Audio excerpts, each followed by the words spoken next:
Hi everybody, this is Reese Barber from Audiology Associates. I've got a great compilation of videos for you today. Lots of ear conditions in today's video, so it's a really interesting one to watch.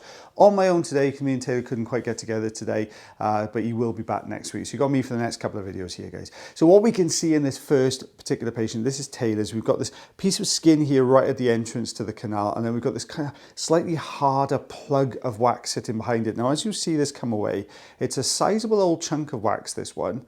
It came out really neatly, but you could see that sort of messy edge to it, that sort of thinner, more sort of softer wax around the outside edge. And you can see the remnants of that left on the ear canal here. So Taylor's going in now with a fine end, just starting to take some of these other little pieces away. You can see a little bit of a ridge there.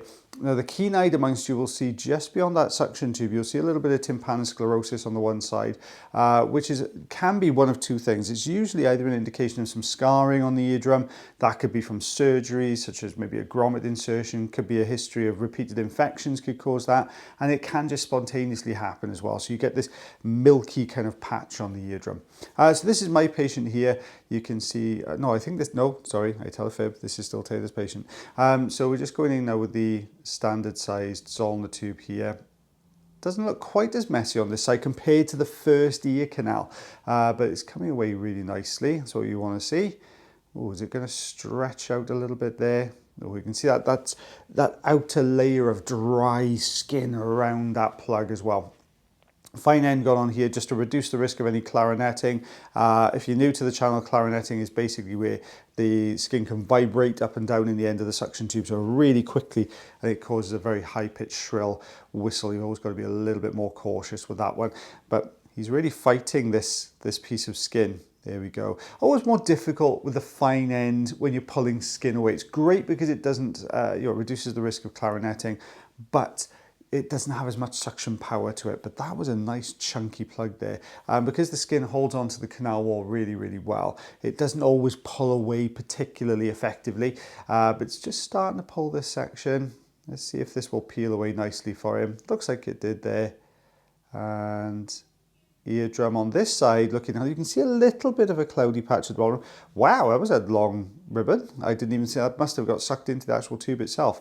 So we are 5 centimeters, just under 2 inches of wax and skin there. And now this is my patient here. Now you can just see you've got this plug of wax here, not completely blocking the canal. You can see a little bit of tympanosclerosis just beyond as well. So we're going in with the standard size Zollner tube here. It's quite a sort of sticky consistency of wax, this one. So the patient had not too many issues, mainly for swimming, they were saying. When they get some water in their ear, they were feeling really, really blocked up on that side. And understandably so, with that little tiny gap you've got on the one side, if the water blocked that gap up, then it's going to cause a few more issues in here. So I'm just pulling this out the rest of the way now, just getting this little bit, there we are, out of the canal. And if we take a look beyond it, you will see the tympanosclerosis now. I'll point that out to you with 2 little arrows in a second so you'll get a good idea of what's going on.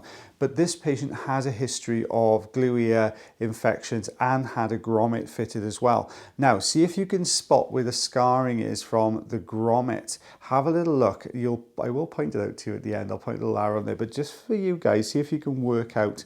Don't forget, a grommet is a circular. So there's your tympanosclerosis, those 2 little arrows, and I'll point out that little scar tissue. It's right there, that little circular patch on the drum there.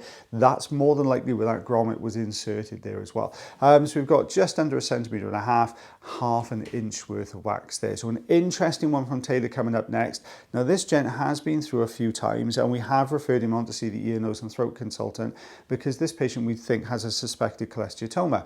Now, what a cholesteatoma is basically a collection of dead skin, usually keratin, all around. The most common place to get them is right at the top of the eardrum where the pars flaccida is. So if you look at the eardrum, you've got the hammer bone just coming through. If I do it that way, you can see just sort of poking, not through the eardrum, but you're pushing towards the front of the eardrum. And then you've got the pars flaccida, which is that sort of more flexible part of the eardrum right at the top there. Now that's where they tend to collect, and you'll be able to see that on this patient in a second or two. So what we're doing now is Taylor's just removing this drier skin material here You can see he's really having to pull against this to get it out. It's detaching this a lot of the time from the base of the canal. That's always the hardest bit, is getting the skin off the canal wall and detaching it to start with. So coming away really nicely there, and then it's just got a few little bits to tidy up. It's the other ear canal that has the suspected cholesteatoma. Now the patient, we did refer back to the GP and said, look, you need to refer this patient into ENT to get them to take a look. He has been referred to ENT and did go and get seen. He's unsure what the management plan is last time we spoke to him. So he was saying that they're just kind of watching and waiting to see what happens at the moment. He's not getting any bigger, it's not getting any smaller. But look at the scar tissue on that eardrum, a very thick, dense layer of scarring. Now, when you have things like cholesteatomas, you are more likely to get repeated infections. It's usually one of the indicators of a cholesteatoma. Looking at that eardrum, I would say this patient probably has had a history of infections. There certainly was a lot of scarring on that eardrum there. And then that goes hand in hand a lot of the time with things like cholesteatomas as well. So just lifting this base section here, just trying to detach it. There we go. You can see it's really starting to pull away. There we go. So management as far as things like cholesteatomas are concerned, normally surgically removing. Sometimes if they're small enough, you can do it with some suction, but usually it's with surgery. That would need to be done in hospital, really. It would need to be done by ear, nose and throat consultant to get that done. Only because sometimes with cholesteatomas, if you leave them unchecked, they can become a little bit more problematic. They can erode through bone, including the ossicles in the middle ear. They can also erode through the temporal bone as well. And they can cause a few issues. Left unchecked, if it goes on and on and on, it can turn quite nasty. But with this one, they're obviously, he is under the ear, nose and throat consultant now. He's waiting to see what they decide they're going to do with him. But just taking away some of this skin. So we're just managing him for the time being, just clearing up any extra wax and skin that comes through.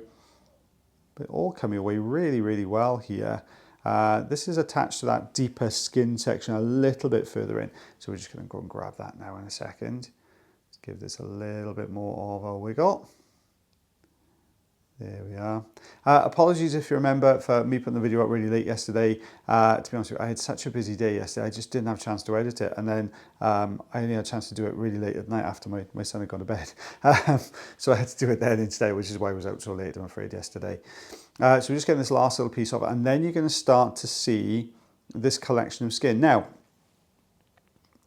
as far as this skin is concerned, let's get this bit out of the way first of all.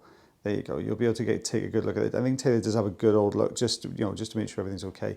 So there we go. You can see it's kind of projecting off the very, very top of the eardrum. Lots of scarring on this eardrum as well. That really kind of dark patch in there. Now, sometimes if you catch them early enough, you can go in with the suction and just remove that with the suction. We did sort of just rest up against it. I think it was during the last visit, just to see if we could just leave it off. But it is so firmly attached. And it's not worth taking that risk. It really isn't. So we'll get that in now. We'll get the consultant to take a look at it, and fingers crossed they'll be able to take that away. Probably a little bit of a local anesthetic, and they'll get that out for him. It doesn't look like to me, it doesn't look like it's projecting behind the eardrum at all. It looks like it's all surface there. So I don't think they should have too much difficulty getting that off. But yeah, you need a little bit of local anesthetic to do it, because it would be pretty uncomfortable, I'd imagine. Taylor's just trying to remove this last little layer of skin at the top. It's very, very thin, difficult to get a grip on here with a fine end. But yeah, there you go. So we moved 2 centimeters, just over 3/4 of an inch of wax and skin there as well, guys. Now I've got one more patient for you coming up. Now this is a glue ear patient. I told you they all had ear conditions today. I've just bunched them all together. Now look at the fuzziness and all the fuzziness. Yeah, fuzzy. It looks fizzy. That's the word I'm looking for. It looks really, really fizzy in this ear canal. Lots of little bubbles in there. And that's because this patient's used a particularly aggressive wax softener, a peroxide-based softener, and you will get this kind of bubbling and this fizzing in the canal. The reason the patient had done that is because their wax was super duper hard. They'd been elsewhere. They couldn't remove the wax. And when they told us this, when they booked the appointment, we advised them, use a little bit more of an aggressive wax softener, and we should be able to get that out. And there you go, out it came pretty easily, I've got to be honest, which was really handy. So you can see the eardrum there looking nice and healthy. Now I do show you the other ear canal a bit, because you can see this one looks lovely and healthy. The initial reason the patient went along to get their ear cleaned out is because they were feeling really, really blocked up on the other side, on their left-hand side. But you can see the eardrum looks lovely and healthy there. Now, I did take a look and I said, look, let's just take a look in here. I can see there's little tiny bits of dry skin right at the entrance to the canal. But when we take a look at the eardrum, what you will see is you'll see the outline of some bubbles on the eardrum as well. Now, you are going to see two sets of bubbles. The one set on the left-hand side is actually the sort of bubbles from the hydrogen peroxide, or right at the bottom there. It's not that set we're talking about. So that's the peroxide bubbles. What we're talking about here is this. You can see the outline of some bubbles around the outside edge. Now, and you can see that the eardrum there looks really irritated as well. Now, those bubbles you can see are the air bubbles sitting behind the eardrum in the middle of the fluid, which is what the glue ear is. So a glue ear is an accumulation of thicker, stickier fluid behind the eardrum, basically, and it can cause you to have a really dull and muffled sensation in the ear.